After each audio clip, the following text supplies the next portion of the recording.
Unified 911, anong matutulong namin sa'yo? Anya ti maitulong mi ken kapo. Anong may tatabang ko sa imo? Unsay akong ikatabang nimo? Ngini makadabang na misel ka no.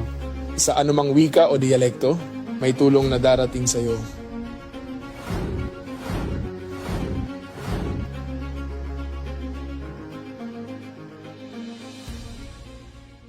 Lilingkod sa bawat Pilipino at magbibigay ng tamang impormasyon para sa tahimik at maayos na Pilipinas. Police News Network, alagad ng batas, tagapagtaguyod ng balitang pulis, sandigan ng mamamayan, patnubay ng katotohanan.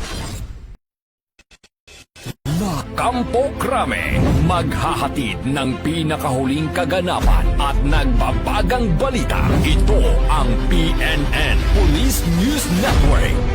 At ngayon, ang inyong mga tagapagbalita. Magandang araw, Bagong Pilipinas. Ako ang inyong tagapagbalita, tagataguyod ng Balitang Pulis, NUP Loreto Bonifacio Concepcion. At ngayong araw ng Miyerkules, makakasama nating muli bilang special guest co-host, walang iba kundi si Ms. Jehaine Jaira Hernandez, former Miss Teen International Grand Winner. Magandang umaga sa iyo, Ms. Jehaine. Magandang umaga po, Sir Eton, at magandang umaga sa ating mga manonood ngayon. Huwag po nating kalimutan i-like, i-follow at i-subscribe ang page ng Philippine National Police, Police Community Affairs and Development Group Tigachi Tagapag-Ugnay at Police News Network. Kami po ay maghahatid sa inyo ng tamang balita, kwento ng pulis at serbisyo para sa mamamayan. At ito ang PNP News Online. Ang pangunahing balita ng Police News Network, alagad ng batas, tagataguyod ng Balitang Pulis.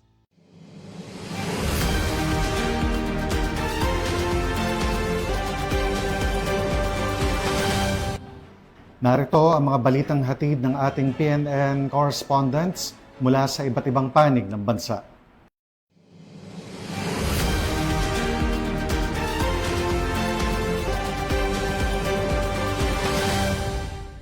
Sa mas pinaigting na kampanya kontra illegal na droga ng Philippine National Police, aabot sa 1.39 million pesos na halaga ng illegal na droga ang nasabat ng mga otoridad sa isang drug suspect sa Misamis Occidental.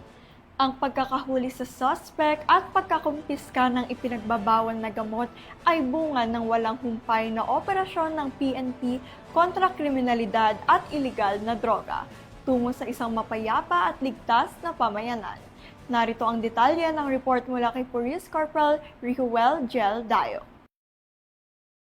Ang isang hinihinalang drug courier matapos mahuli ng pulisya sa isinagawang rubing patrol sa Purok 5, Barangay Southern Poblacion, madaling araw ng Abril 20, 2026. Kinilala ang sospek sa alias na Haris, 26 anyos at residente ng Lanao del Norte. Nakuha ang atensyon ng mga otoridad ang kahinahinalang kilos nito habang may dalang kahon na kalaunan ay napag-alamang naglalaman ng hinihinalang illegal na droga. Tinangkapang tumakas ng sospek, ngunit mabilis itong naaresto ng mga operatiba ng Plaridel Municipal Police Station. Na-recover mula sa kanya ang tinatayang 205 grams ng hinihinalang shabu na may standard drug price na umaabot sa 1,394,000 pesos.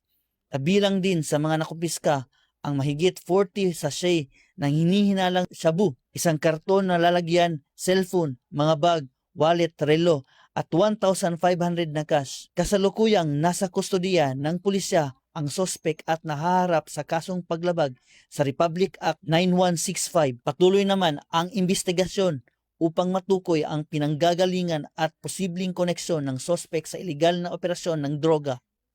Kaakibat ng direktiba ng aming Provincial Director, Police Colonel Rinaldo M. Maclang, nananatiling agresibo at walang humpay ang kampanya ng Plaridel Municipal Police Station laban sa iligal na droga. Hindi kami titigil hanggat hindi napapanagot ang mga sangkot at mapapanatiling ligtas ang ating komunidad. Patuloy din ang aming panawagan sa publiko na makipagtulungan at agad i-report ang anumang kahinahinalang aktibidad. Mula dito sa PRO 10 Misamis Occidental Police Provincial Office, ako ang inyong Police News Network Correspondent, Police Corporal Rihuel Gel Dayo, alagad ng batas, tagataguyod ng Balitang Pulis. Maraming salamat, Police Corporal Dayo. Hindi nagdalawang isip ang isang pulis na rumesponde sa isang sunog na malapit sa gasolinahan kung saan nasunog ang isang sasakyan na agad niyang naapula gamit ang fire extinguisher. Ang mabilis na aksyon ng pulis ay nakaangkla sa serbisyong mabilis ng Pambansang Pulisya ng Pilipinas bilang tugon sa mga emergency case at public service. Yan ang balitang hatid ni Police Corporal Jan Peter Toto. Bayanihan at malasakit. Muling napatunayan ng isang pulis ng Pambansang Pulisya ng Pilipinas na ang tunay na serbisyo publiko ay hindi natatapos sa oras ng duty, kundi patuloy na isinasabuhay sa anumang pagkakataon. Bantang alas 7:30 ng umaga, nito lamang ika-20 ng Abril 2026, habang pauwi, napansin ni Police Master Sergeant Kennedy Tungpalan, Patrol PNCO ng Agadanan Police Station ang kaguluhan sa bahagi ng Alibagu, Ilagan, Isabela. Agad niyang tinungo ang lugar at nadiskubring may nasusunog na sasakyan sa isang gasolinahan sa nasabing lugar. Dahil sa banta ng pagsabog, agad niyang inutusan ang mga tao na lumayo at gumamit ng fire extinguisher upang apulahin ang apoy. Dahil sa mabilis na aksyon ni Police Master Sergeant Tungpalan, naupula ang apoy at naiwasan ng mas malaking pinsala at walang naiulat na nasaktan. Ayon sa driver ng sasakyan, hindi niya napansin ang apoy bago pumasok sa gas station. Nagpahayag din ng pasasalamat ang pamunuan ng gasolinahan sa mabilis na pagrespondi. Pahayag ni Police Colonel Manuel B. Bringas, Provincial Director ng Isabela PPO, ang ipinakitang katapangan at mabilis na pagrespondi ni Police Master Sergeant Kennedy Tungpalan ay huwaran ng tunay na lingkod bayan. Ipinapakita nito ang adigain ng Isabela PPO na magkaroon ng pulis na may malasakit at laging handang maglingkod. Sa kabuuan, ipinakita ni Police Master Sergeant Tungpalan ang kabayanihan ay hindi nakadepende sa oras ng duty, kundi sa pusong handang rumaspondi. Isang halimbawa ng serbisyong mabilis, tapat at nararamdaman. Mula dito sa Isabela Police Provincial Office, ako po ang iyong naging tagapaghatid balita, Police Corporal Jan Peter G. Toto. Bagong PNP para sa bagong Pilipinas, serbisyong mabilis, tapat at nararamdaman. Maraming salamat, Police Corporal Toto. Hindi nakaligtas sa kamay ng batas ang isang drug suspect sa ikinasang buy-bust operation ng Valencia City Police Station Regional Police Drug Enforcement Unit 10 at iba pang unit ng PNP sa Bukidnon. Mahigit 170,000 pesos na halaga ng ipinagbabawal na gamot kumpiskado. Police Corporal Michelle Abatayo sa detalye.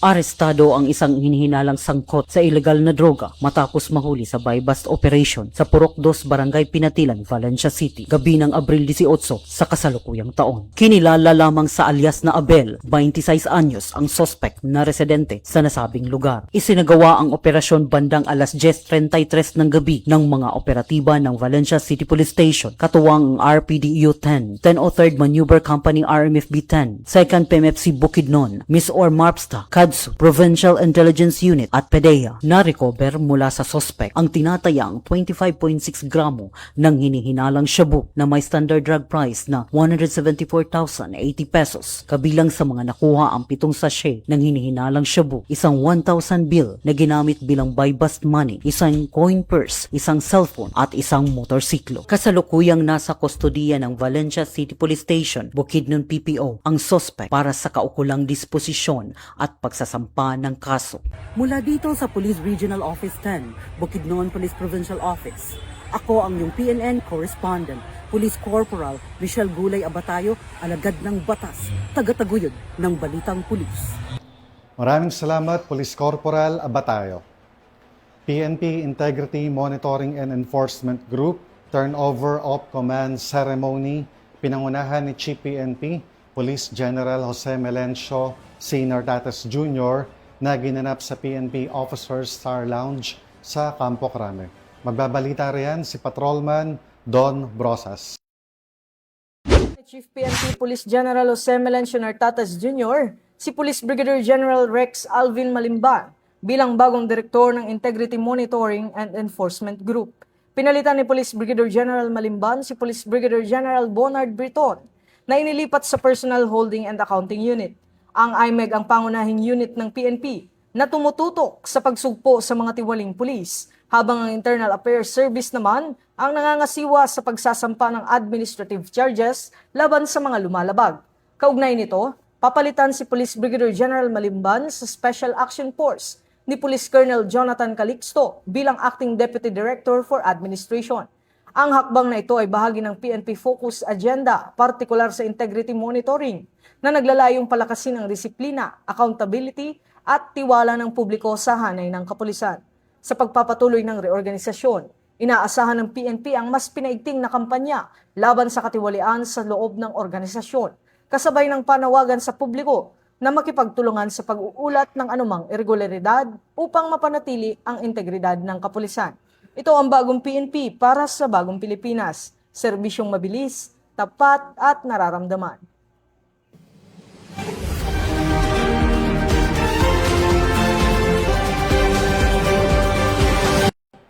Maraming salamat, Patrolman Brosas. Sa kulungan ang bagsak ngayon ng top 3 regional most wanted person na may kasong 2 counts ng rape sa isinagawang operasyon ng mga tauhan ng Isabela Police Provincial Office. Police Corporal Sarah Jane de la Cruz magbabalita. Ang isang lalaki na kabilang sa top 3 regional most wanted person sa kasong rape, 2 counts sa isinagawang operasyon ng Isabela Police Provincial Office nitong Abril 20, 2026. Kinilala ang suspek na si alias Makoy, 33 anyos, magsasaka at residente ng Barangay Villaluz, Benito Soliven, Isabela. Siya ay nadakip sa bisa ng warrant of arrest na inilabas ng korte nang walang inirekomendang piyansa para sa kanyang pansamantalang kalayaan. Pinangunahan ng operasyon ng Benito Soliven Municipal Police Station, katuwang ang iba pang unit ng PNP. Matapos ang pag-aresto, isinagawa ng Benito Soliven Municipal Police Station ang kaukulang dokumentasyon bago iharap ang suspek sa hukuman para sa nararapat na proseso. Ayon kay Police Colonel Manuel Bayani Bringas, Provincial Director ng Isabela PPO, patunay ito ng patuloy na pagtupad ng kapulisan sa kanilang tungkulin upang mapanatili ang kaayusan at kapayapaan sa lalawigan. Bahagi ito ng pinaigting na kampanya ng PNP laban sa kriminalidad sa ilalim ng direktiba ng Chief PNP. Mula dito sa Isabela Police Provincial Office, ako po si Police Corporal Sarah Jane de la Cruz, ang inyong tagapaghatid balita. Bagong PNP para sa bagong Pilipinas, serbisyong mabilis, tapat at nararamdaman. Maraming salamat, Police Corporal Cruz. Kaamulan Festival 2026 naging mapayapa at matagumpay sa tulong ng Philippine National Police at iba't ibang ahensya ng pamahalaan. Ang report mula kay Patrolwoman Carmela Panganiban. It is a moment of pride for Bukidnon. It is also a test of our professionalism. Let me be clear, our role is crucial. We are not just maintaining peace and order, we are safeguarding the image of a safe, disciplined, and welcoming province. Every deployment, every checkpoint, every interaction with the public reflects who we are as police officers. Matagumpay na naidaos ang Kaamulan Festival 2026 sa probinsya ng Bukidnon, isang selebrasyon ng kultura at pagkakaisa ng mga katutubong tribo. Ngunit sa likod ng makulay na pagdiriwang, kapansin-pansin ang tahimik, ngunit matinding sakripisyo ng kapulisan na nagsiguro sa kaligtasan ng lahat. Ito ay sa gabay ng 4M core values ni Police Brigadier General Christopher N. Abrahano, ang maagap, marunong, magalang at maayos na serbisyo sa mga mamamayan. Sa bawat parada, street dancing at gabi ng kasiyahan, nakaantabay ang mga tauhan ng Bukidnon Police Provincial Office hindi lamang bilang tagapagbantay, kundi bilang pangunahing haligi ng kaayusan. Pinaigting ng kapulisan ang police visibility mula pa lamang sa pagbubukas ng festival kung saan personal pang nag-inspeksyon sa mga lugar ng aktibidad ang Provincial Director na si Police Colonel Oliver Soto Novales upang matiyak ang seguridad ng publiko. Sa kasagsagan ng street dancing competition noong Abril 18, masusing minonitor ng mga pulis ang galaw ng libu-libong kalahok at manonood upang maiwasan ang anumang insidente. Hindi rin nagpahuli ang kanilang presensya sa mga malalaking event tulad ng Celebrity Night at Pyro Music Festival kung saan nagsagawa sila ng mahigpit na seguridad at crowd control operations. Sa kabila ng pagod, puyat at matinding deployment, nanatiling naka-duty ang mga pulis upang masigurong ligtas ang bawat dumalo. Matapos ang selebrasyon, agad nagsagawa ng post-event debriefing ang pamunuan ng Bukidnon PPO bilang pagkilala sa dedikasyon at sakripisyo ng bawat personnel na naging bahagi ng matagumpay na pagdiriwang. Sa kabuuan, naging mapayapa at maayos ang Kaamulan Festival 2026, patunay na sa likod ng makukulay na tradisyon at kasiyahan naroon ang hindi matatawarang serbisyo at sakripisyo ng kapulisan para sa kaligtasan at kapayapaan. Mula dito sa Police Regional Office 10, Bukidnon Police Provincial Office, ako ang iyong PNN correspondent, Police Corporal Michelle Gulay Abatayo, alagad ng batas, tagataguyod ng Balitang Pulis. Maraming salamat Police Corporal Abatayo. Sa pakikipagtulungan ng PNP Abra at iba't ibang ahensya sa gobyerno, naging matagumpay ang pagsasagawa ng serbisyo caravan sa Langidan at Villaviciosa, Abra. Ang magandang balita ay hatid ni Patrolwoman Maria Ella Garcia. Muling pinatunayan ng Abra Police Provincial Office sa pamumuno ni Police Colonel Charles L. Dumalig, Provincial Director, katuwang ng iba't ibang ahensya ng pamahalaan sa pagkikiisa at pagsasagawa ng Retold Community Support Program, RCSP o Servisyo Caravan, nito lamang ika-21 ng Abril taong kasalukuyan upang ilapit ang mahalagang serbisyo sa komunidad. Sa Barangay Malapao, Langiden, matagumpay na naisagawa ang aktibidad sa pangunguna ni Police Major Francisco Oben, Chief Picadu, katuwang ang RHU, MLGOO, LGU, Information Office at DOH kung saan tampok ang paghahatid ng police clearance processing, libreng gupit, medical at dental mission para sa mga residente. Binigyang diin ni Police Major Ben ang layunin ng RCSP na nagpapakita ng presensya at suporta ng iba't ibang ahensya ng pamahalaan sa ilalim ng Executive Order No. 70 o National Task Force to End Local Communist Armed Conflict, NTF-ELCAC. Hinimok niya ang mga residente na lubos na pakinabangan ang mga serbisyong hatid ng pamahalaan para sa mas maayos at mapayapang kinabukasan. Samantala, matagumpay ding naisagawa ang RCSP Field Immersion sa Barangay Bulilising, Villaviciosa sa pangunguna ng 2nd Abra PMFC sa pamumuno ni Police Major Eventually M. Lozano, Deputy Force Commander, at sa ilalim ng pangangasiwa ni Police Lieutenant Colonel Igan P. Balyangan, Force Commander. Sa pakikipagtulungan ng Picadu na kinatawanan ni PMSG Albi May A. Liad at iba pang ahensya na ihatid ang iba't ibang serbisyo, kabilang ang libreng gupit na nagdulot ng kasiyahan sa mga residente. Nagtapos ang programa sa pamamahagi ng sertipiko ng pagkilala sa mga ahensyang aktibong nakilahok sa nasabing aktibidad. Layunin ng RCSP na palakasin ang kamalayan ng mamamayan, lalo na ng kabataan, laban sa iligal na droga, terorismo at insurhensya at hikayati ng aktibong partisipasyon ng komunidad tungo sa mas maunlad, maayos at mapayapang probinsya. Mula dito sa Abra Police Provincial Office, ako po ang inyong Police News Network Correspondent, Patrolwoman Maria Ella Garcia, alagad ng batas, tagataguyod ng Balitang Pulis. Maraming salamat, Patrolwoman Garcia. Sa pinagsanib na puwersa ng Police Regional Office 5 at Philippine Drug Enforcement Agency, huli ang isang high-value individual sa anti-illegal drug operation sa Ginobatan, Albay. 204,000 pesos na halaga ng shabu nasabat. Police Staff Sergeant Mercolito Lavendino Jr. sa report. Arestado ang isang high-value individual sa isang bypass operation na sinagawa bandang alas 10:08 ng gabi sa Ginobatan, Albay. Ang operasyon ay sinagawa ng pinagsanib na puwersa ng Philippine Drug Enforcement Agency na pinamunuan ng RCET Team 1 katuwang ang PDEA Albay Provincial Office, RCET Team 2 at ang Ginobatan Municipal Police Station sa ilalim ng Albay Police Provincial Office. Ang suspect na kinilala lamang sa alias na Joe, 37 anyos at residente ng Ginubatan, Albay, ay inaresto matapos magbenta ng illegal na droga sa isang undercover operative. Nakumpiska sa operasyon ang 3 heat shield transparent plastic sachet na naglalaman ng hinihinalang shabu na may kabuang timbang na 30 gramo at tinatayang nagkakalaga ng 204,000 pesos batay sa standard drug price. Matapos ang pag-aresto, dinala ang suspect at ang mga nasamsam na ebidensya sa kustudiyan ng PDEA Regional Office 5 para sa wastong dokumentasyon at disposisyon. Isinagawa rin sa mismong lugar ang pagmamarka at inventaryo ng mga nakumpiskang item sa harap ng suspect at ng mga kinakailangang saksi bilang pagsunod sa mga legal na proseso. Maharap ang suspect sa kasong paglabag sa Republic Act No. 9165 o ang Comprehensive Dangerous Drugs Act of 2002. Ipinapakita na matagumpay na operasyong ito ang patuloy na pinagting ng kampanya ng Pro5, katuwang ang iba pang ahensya laban sa illegal na droga, alinsunod sa Enhanced Managing Police Operations sa ilalim ng PNP Focus Agenda.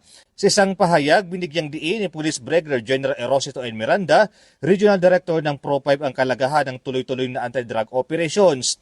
Muling tiniyak ng mga otoridad na magpapatuloy ang ganitong uri ng operasyon bilang bahagi ng mas malawak na estratehiya upang buwagin ang mga drug network at mapanatili ang kapayapaan at kaayusan sa buong rehiyon. Mula dito sa Albay, ako po si Police Staff Sergeant Mert Culito Pilo Bendino Jr. Nag-uulat para sa Police News Network at ito ang bagong PNP para sa bagong Pilipinas. Serbisyo mabilis, tapat at nararamdaman. Maraming salamat Police Staff Sergeant Lovendino Jr.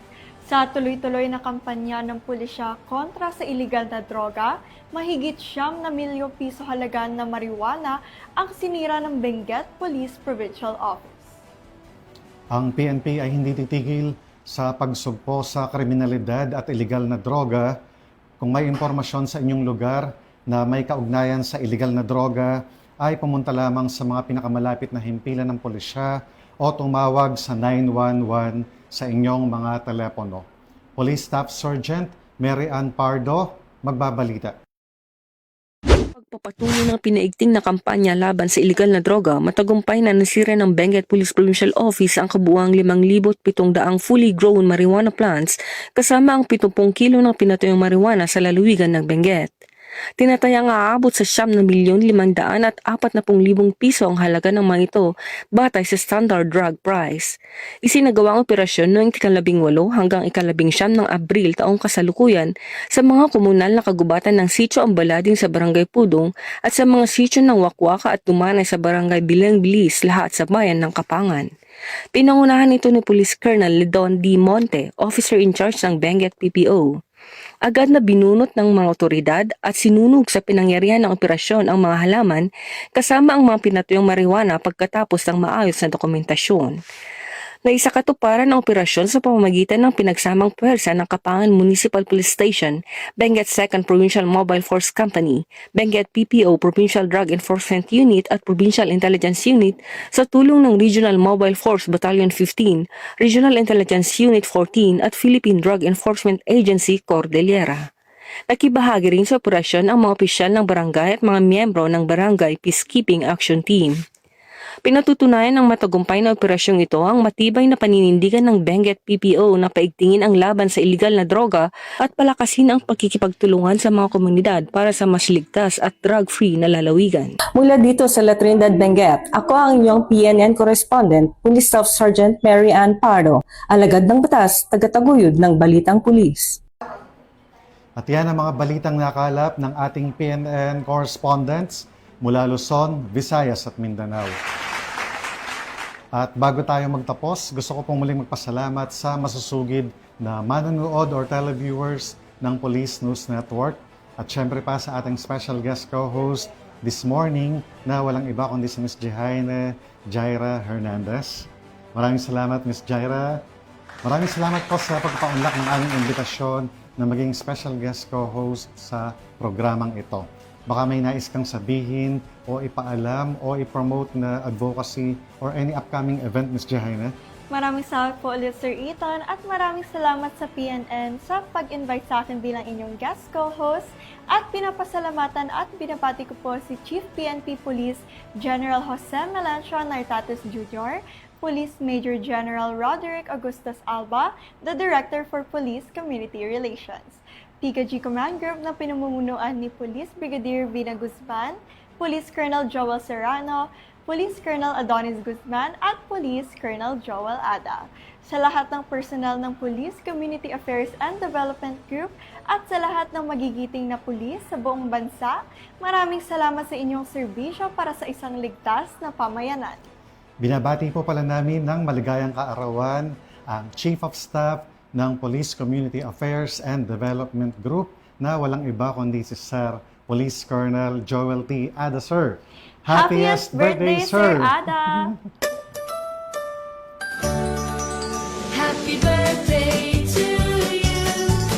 Happy birthday to you. Happy birthday, happy birthday, happy birthday to you. Sa ngalan ng pamunuan ng Philippine National Police, sa pangunguna ni Chief PNP, Police General Jose Melencio Nortates Jr., at sa pamumuno ni President Ferdinand Bongbong Marcos Jr., kami ay maglilingkod sa bawat Pilipino at magbibigay ng tama at balanseng balita. Mula rito sa tanggapan ng tagapag-ugnay ng Pambansang Pulisya, kami ang inyong mga tagapagbalita, tagataguyod ng Balitang Pulis, NUP Loreto Bonifacio Concepcion. At ako naman po si Miss Jaime Jara Hernandez, former Miss Teen International Grand Winner, maghahatid ng tamang balita, kwento ng pulis at serbisyo para sa mamamayan. At ito ang PNP News Online. Ang pangunahing balita ng Police News Network. Ito ang bagong PNP para sa bagong Pilipinas, serbisyong mabilis, tapat at nararamdaman.